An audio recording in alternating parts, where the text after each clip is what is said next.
Camille, c'est ça, hein? Mais Emmanuel, t'es sérieux là? C'est la santé mentale. En gros, la santé mentale, ça va des troubles psychiques au bien-être mental.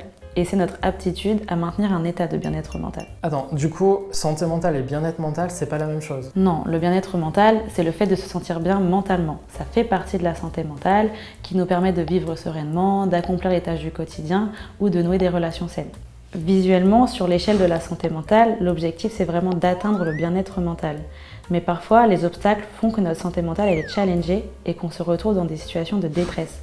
On s'isole, on dort moins, on stresse plus. Dans ces cas-là, il faut faire attention, parce qu'il ne faut pas que la détresse s'installe, il faut faire en sorte que la santé mentale revienne dans le vert. Et tout à l'heure, tu parlais des troubles psychiques. Les troubles psychiques, c'est les affectations qui fragilisent la santé mentale.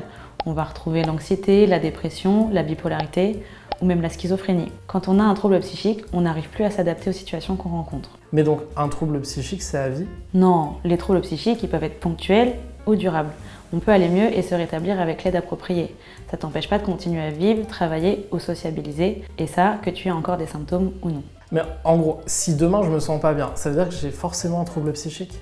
Encore une fois, non, pas forcément. Qu'on soit en détresse ou qu'on ait un trouble psychique, ce type de souffrance doit être entendu. Si tu te sens pas bien, en parler, c'est déjà une première étape pour aller mieux. Enfin, en tout cas, moi actuellement, tout va bien, donc je suis pas trop concerné.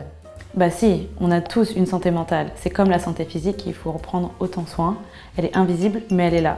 Tu savais qu'une personne sur 4 est atteinte d'un trouble mental, donc tout le monde peut être concerné, que ce soit toi ou tes proches. Et qu'est-ce qui peut influencer ma santé mentale? Genre, t'as des exemples? Déjà, il faut savoir qu'il n'y a pas de schéma type et que chaque personne réagit différemment aux mêmes situations. Ah ouais, c'est un peu comme quand deux personnes ont un examen, ils vont pas forcément stresser de la même manière. Oui, c'est ça. Et la santé mentale, elle va être influencée par différents facteurs qui vont être individuels ou externes à la personne. Ça peut être la génétique, l'état de santé, les amis, l'histoire personnelle, la situation financière. Ou comme mon travail ou ma famille? Par exemple, où les conditions de vie et l'environnement peuvent aussi jouer. D'accord. Donc on vit pas tous la même chose, donc on n'a pas tous le même rapport à la santé mentale. Ouais, exactement. Et si toi et ton ami, vous avez autant révisé pour le même examen, vous ne ressentirez pas le même stress. Ça dépend de ta prédisposition à faire de l'anxiété ou à être capable de gérer des situations stressantes.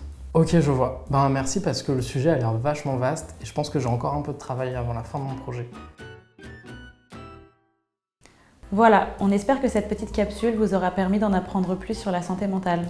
On n'est pas des spécialistes, mais vu le sujet, il nous semblait important d'en parler avec vous. Si vous avez besoin d'aide, n'hésitez surtout pas à en parler avec des professionnels ou vos proches.